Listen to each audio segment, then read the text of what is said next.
coach tukiri kuri cyo guscalinga hari undi mu VIP nayo wari wanditse akantu gakomeye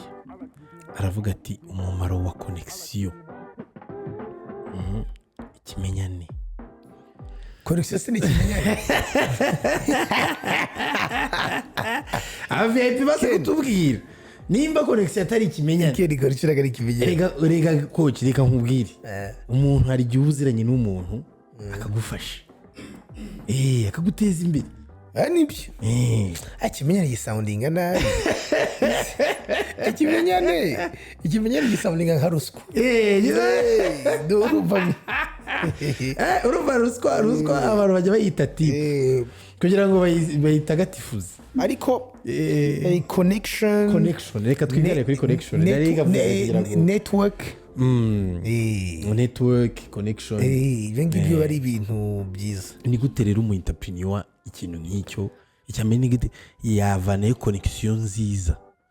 connection nakubwiraga buri bya bintu bitatu entrepreneur akeneye cyakabiri gikomeye of course EQ kumenya kubana n'abantu neza, kuganira n'abantu neza, gukorana n'abantu neza, no guconnectinga n'abantu, kuganira n'abantu. It's key. Kandi hari akantu kamaze kugorana cyane muri iyi minsi kandi nanjye nkibonaho vraiment. Nagiye n'umupapa nakigenda n'indi mu ndege ndonda flying mva muri Maine navaga muri Boston njya muri Dallas. Hanyuma ndaza ngeze mu ndege urumva akenshi n'urugendo rugera ku masaha urebye nkane ane n'igice gutyo. Mita nicaye n'umusaza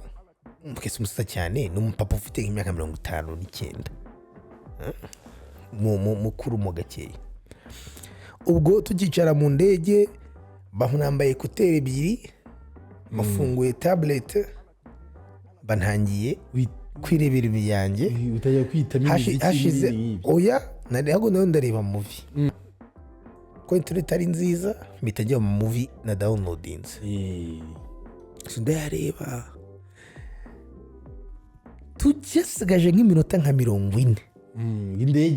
indege to landing. For some reason kwa kuntu umuntu haguruka akajya muri toilette ndahaguruka nyine muri toilette ngarutse nibwo umupapa nyine nasa nk'umubwira ati kansheho. Hanyuma nibwo opportunity yarabonye kumvugisha abaramvugishije arambwira ati makuru n'iki hayi n'iki ifly yari umuzungu wabonaga avanze yabonaga avanze ndaza kubwira the story yose. Hanyuma rero turamukanya n'iki ndamubwira ngewe I'm here for business for a couple days ambwira ko ndi yango minsi mike gusa narambwira ngo n'umuprofessor yigisha handi ngo ariko anawe atashye Dallas. Okay niki so turaganira bisanzwe ubwo nyine mitambone ni initiate nzigiganiro aragikomeza ati nuri se uje kuri he business hano ndambwira ngewe ndi mu bintu bya real estate no mu bintu binza cyangwa my friend ambwiye ukuntu hano opportunities z'amazu kuko buri Texas iri maze igihe muri iri very hot mu bintu by'amazu mashyashya niki ningeje kureba ndebe the market hano niki n'ibintu binza nyanga ati reka nanjye nubwo ndi umu entrepreneur nubwo ndi umu professor ariko nibyo mbamo. Kini n'umu real estate developer komeye cyane ubikora nka kandi kaza akora ku ruhande nk'umu investor ariko akaba yikundira kwigishiriza akaba yigisha. Turaganira ahita atangira kumpa game plan yose yo muri Texas turi mu ndege arambwira ukuntu hakora n'iki ahubwo arambwira ati no ahangaha ntabwo ariho I don't think this is mubwira ko nabyo ukoraga residential n'iki arambwira angira inama ati aha si sawa ariko ngiye mfite abantu naguhuza nabo muri Arizona. Arambwira ukuntu Arizona market yayo imeze n'iki numva ndanezerewe ndavana ahubwo you know what ntinumva nzasura Arizona aravuga ati no problem uzambwire tu exchanging amanimero niki turaganamo no kuri thank you so much nabonaga deja nka 85% information nari nkene yarazimpaye twicaranye mu mikino kimwe ta 30 ibyo wari ugiye gushaka muri Dallas kandi noneho na future connections nzakenera ushobora gukenera muri Arizona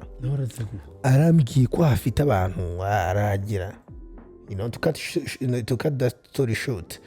yaraje no kumfasha nyuma kugeza n'ubu ngubu real estate agent dukorana twakoranye numvanye kuri umpapa mu ndege tugenda umuntu wankoriye ama deals menshi kandi n'umpapa n'ubu cyavugana n'umuntu mvuze nti nkeneye mu kintu gikomeye yamfasha muri iyo domaine ariko hari akajambo yambwiye ari nako kari bugaruke muri kino kintu yarambwiye ngo mushimiye nyine niki ku mwanya we kubona cyangwa ni kwese uwo mwanya kura marandika yandikira emero umuntu aransisinga twicaranye aho byose so ndona mushima ko binkorera ambwira ngo erega ngo niko kira twe twabagaho ngo these days ngo murahaza ngo muita ngureba nk'ubu ngo turangije ikiganiro ngo turangije indege tutaganiriye ko bana bose generation yanyu mufite ibintu mu matwi mufite ibintu mureba ngo ntago mu kiganiro yani umusaza yanyigishe ntayemo yagutayemo ntago ushobora aho yari mu 2000 aho yari muri 2000 yari 2015 no 2018 2018 yarabimbwira tirumva ati arakambwira mwana nibyo ati no twige business zacu zose cyo internet yabagaho niki kwaro kuganira amwira ukuntu bajyaga bagura ama properties bakagura amazu muri za 1980s muri za 90s nuko just ubushuti ati bagari inshuti yakurangiye indi atariho nguko ngakora business ati rero mpamvu asanga nk'aba real estate developers bose muri city runaka cyangwa muri state runaka muri America bose baziranye kandi ugasanga umwe muri bo niwe ushobora gufata wowe nkawe akakwinjizamo uko umwe muri bo kandi bagatangira kukumenya ugasanga batangiye nawe kuguha amadili babona urabona agaciro ka network so biva buriya kintu cya mbere kizatuma network yawe business yawe successful network kandi kizatuma network yawe successful n'umunwa n'amatwi ugomba kumenya kubikoresha mu gihe ugeze uyu munsi umuntu agera ahantu hari abantu bashobora kugira ikintu bamumarira agashyiramo ikuti ugasanga afite ibintu arumva cyagira iki cyangwa se mwanahura n'umuntu ugasanga ntu networkinze nk'uko biri ngombwa hepfo so I think it's key nicyo kintu turakinga muri generation yacu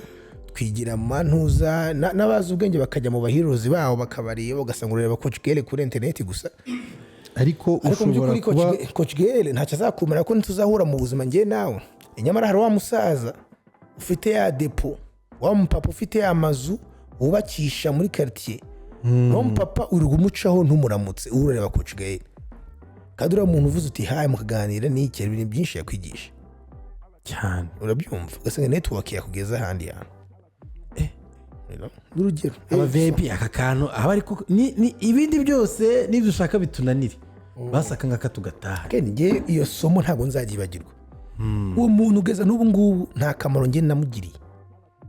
ariko ari muri ba bantu mvuga ngo ngiye ngira akamaro kenshi sinavuga couple deals nakoze nyuma yaho because of his connections namuvanyeho ariko ugeza n'ubu ngubu ari mu bantu nzi ko nkeneye runaka ikintu cy'ubufasha niwe na contact kandi niwe washatse nibereye mu mayeguteri